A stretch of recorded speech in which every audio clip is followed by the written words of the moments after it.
Hello. So, if you are like me, you probably have gotten your first mosquito bite of the year. I did this last week. In fact, there was a point in which I found one in the air and went for it, threw it to the ground, and killed it. I really felt like a legit ninja. Jacob always does, my husband always does things like that. And I think it's like mesmerizing. Also, the fact that he can kill a bug with his hands seems disgusting, and I've never done that. But I'm not gonna lie, when I did that this week, I felt really empowered about it. So maybe it's because I've already been bitten like 5 times, and I was like, if it's this bug, he's gonna die. So if you're like me and you have been bit this week, or you've been outside and you're noticing all the bugs, I have a couple tips and tricks for you and things that I have done. First and foremost, this is my bug spray. Yes, it's a large bottle. We're outside all day and I have 3 children.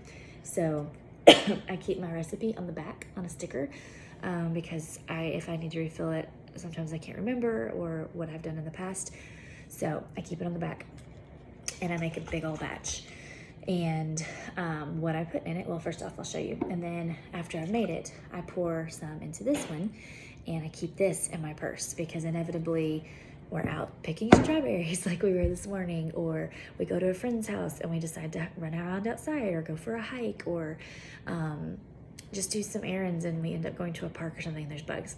Having one in my purse is a huge lifesaver. So I just make a huge batch and just shake it up and pour some in here so that I've got one with me to go always. I've also been known to pour the liquid into a used bottle. I had one and I can't find it to show you guys, and put a roller top on it, and then I just roll it on my kiddos and then rub it in.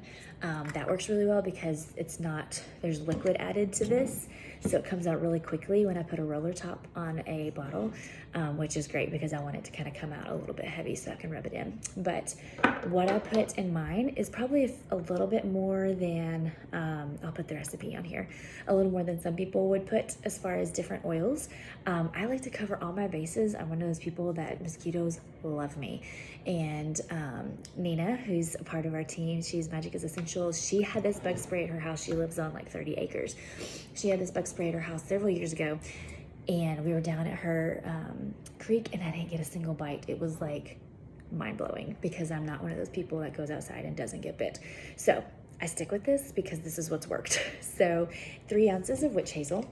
I just get plain, no scent witch hazel. I just ordered off Amazon. This is the kind that I get.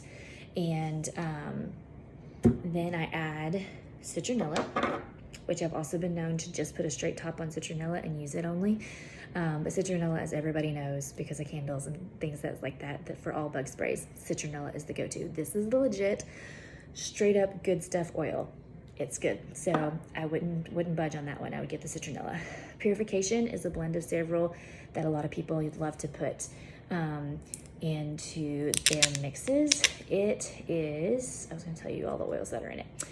Citronella is the first one. So if you just had this oil, you could use this instead of citronella also.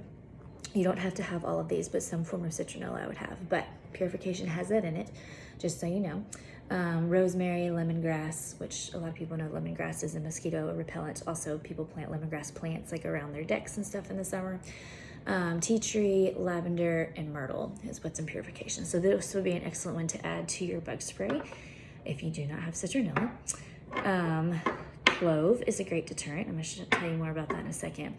Thieves, you know it's our amazing one for all things. You're going to get a little immune boost support as well in this one, but it's got some excellent oils. It also has the clove. So a lot of these, like purification and thieves, has the oils in them that you want in your bottle, but I also just add a little extra of some of those oils, which is clove, citronella, and lavender. So I put all that, 3 ounces of witch hazel, several drops of the other, mix her up, spray her on. So your comfort level, I've been putting this on all of my kids from like, say just 6 months and up. If you did it in like a roller bottle or something else, you could add a little more carrier oil to it, or a little more witch hazel, or you could add a little more water to kind of dilute it down some more if you don't feel as comfortable putting it on younger kids. That's personal preference for me.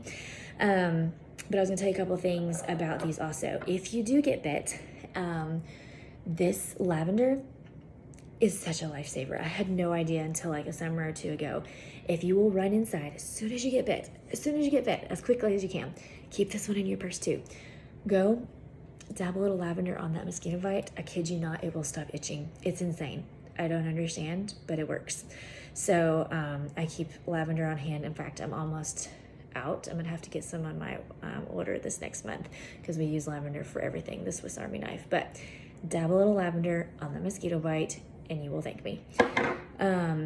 It is also fantastic for bee stings, any sort of bee, wasp, bites, all forms of bites and stings. I had a friend that I was out with back in the fall, I think it was, that she got a bee sting when we were with her, and I whipped this out and it was a huge help. So that's great for that. Also, clove is a numbing agent. A lot of people, or a lot of dentists actually use clove as a numbing agent for like shots, when they put shots in. A lot of people don't know that so many things that we actually use that are medical based are originally plant based. And so clove is an excellent one to have on hand for lots of reasons. I use it in my teething paste for my kiddos, but it also helps numb things. So if you've got a bite, or if you've got a bee sting that you need to get the stinger out of, a splinter. We used this actually for a splinter recently. My son had a splinter like in the very softest part of his hand. I'm like, really? Could it have gotten in a worse spot? And so he was flipping out. And because it wasn't one that was just like sticking out, we had to kind of dig for it. And I was like, this is not gonna go well. I put a drop of clove on it to help numb it, and it was a lifesaver. So these are the kind of tools I'm talking about you want to have on hand.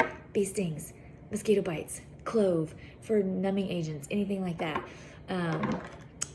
And then I was also gonna I'll post in the picture in the comments. This is a really excellent book, Essentially Grown. It's for gardening, things of that nature. But in the back, it talks about all things like summer-related chigger and tick bites. If you're in an area that you have those, you can use thyme and or oregano to apply over the bite area, and the phenol content of those will cause the chigger or the tick to release.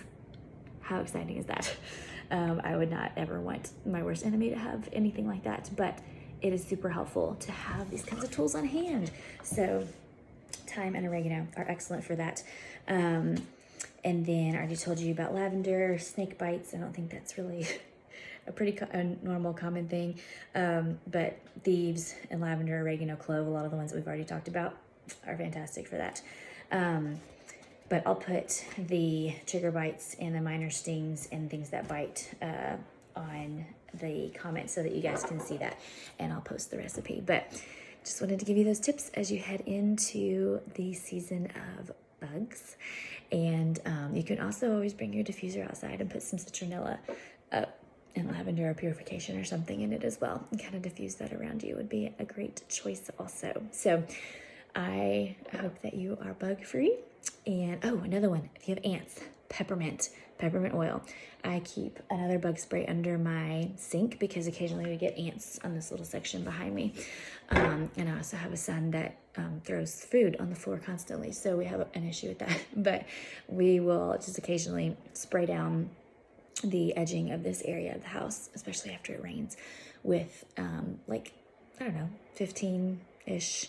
Like I'll do one this size or one like half this size, and do like 15-ish drops of peppermint and just fill the rest with water, give it a good shake and spray it down.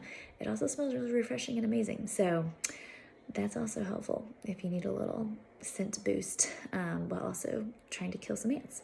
But happy whatever day we're on, Thursday, and I hope your summer's off to a great start.